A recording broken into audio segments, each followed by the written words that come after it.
Hello everyone, in this video we'll discuss a numerical on isochronism.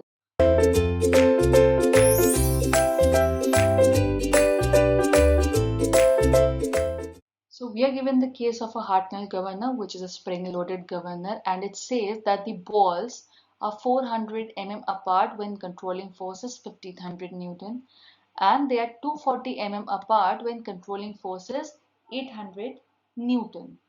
And mass of each ball is given, that means small m, which is 8 kilogram. And this controlling force curve is a straight line. So what we have to calculate? We have to calculate the speed at which governor runs when the balls are 350 mm apart. By how much initial tension it should be increased to make the governor isochronous. And we have to also find the isochronous speed. Now, isochronism is a condition where range of speed is 0, right? And we know the formula for controlling force curve for Hartnell governor, which is F is equal to AR plus B, right? F is what? The controlling force. So there are two cases that are given. That controlling force in one case is 1500 Newton and in another case it is 800 Newton when the distance between the balls is given, which is basically the diameter of the system. So when we do the half of it, we get the radius. So in first case, radius is 200 mm, right? We put the value in equation and we get a equation which is capital A equation, right? Then in second case, we are given that when the diameter is 240 mm, so radius you can calculate, which is 120 mm, controlling force becomes 800 Newton. Again, we put the values, we get an equation. We solve both the equations and we get the value of A and B. Now A is what? A is the vertical length of the bell crank lever and B is the horizontal length of bell crank lever. So we know the values of A and B.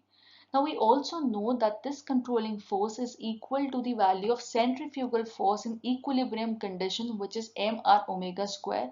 So this mr omega square is equal to equation this AR plus B, right? We know the value of A, we know the value of R, we know the value of B, M. So can we calculate the value of N for any given radius, right? So in question we are given a third radius which is 150 mm. We are given basically the diameter, you can find the radius.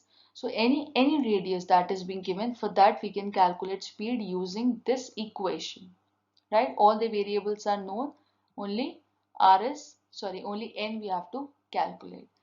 Now the equation that we have used, F is equal to AR plus B, if we plot it on a graph for controlling force and radius, this is the line that we get.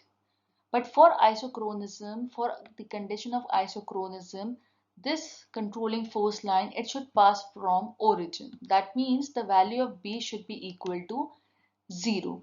So in this equation for controlling force, which is F is equal to AR plus B, we put the value of B as 0.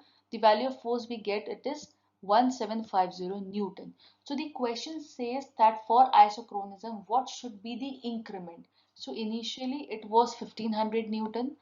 For isochronism, the required force is 1750 Newton. So the increment is of 250 Newton.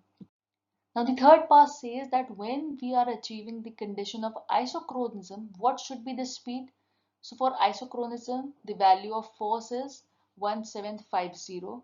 So either you put the values in equation or you directly keep it equal to 1750 and which is equal to mr omega square. Omega is what? 2 pi n upon 60 whole square you do, you place the values and we get the value of speed as 282.5 rpm. Thank you.